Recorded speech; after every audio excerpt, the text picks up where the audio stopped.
এই জানো, কালকে রাতে না আমার স্বপ্নে যমরাজ আসছিল। জোমরা স্বপ্নে আসে কা বাস্তবে আসতে পারে না? বাজে কথা বইলো না, আমারে বলে স্বর্গে যাবা না নরকে যাবা। তারপর তুমি কি বললা? আমি বললাম আপনার যেখানে খুশি সেখানে নিয়ে যান, শুধু জামাইরে সাথে নিলেই হবে।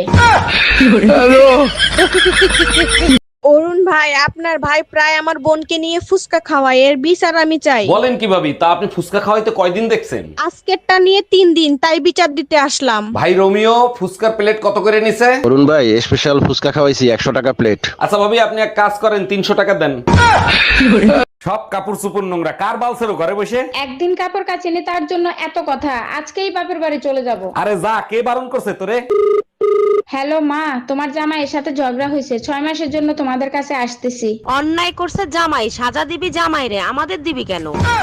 এই যে ভাইয়া শুনছেন, একটা কথা বলতে চাচ্ছিলাম। সুন্দরীদের কথা শোনার অপেক্ষাই তো থাকি, বলেন কি বলতে চান? কিছু মনে করবেন না, বাচ্চাদের জন্য আপনি একটু হেল্প করতে পারবেন? অবশ্যই করব, বলেন আপনার কতগুলো বাচ্চা লাগবে? শালা, আমি অনাথ বাচ্চাদের সাহায্য করার কথা বলছি। হ্যালো, এই শোনো, তুমি আমাকে নিতে আসো, আমি এখানে থাকবো না। 1 মাসের কথা বলে গেছো, 10 দিনেই মন ভরে গেছে। মা বাবা ভাই বোন সবার সাথে ঝগড়া করে দেখছি, মানে কি ঝগড়া করে কি দেখছো? তোমার সাথে ঝগড়া করার মজাই আলাদা।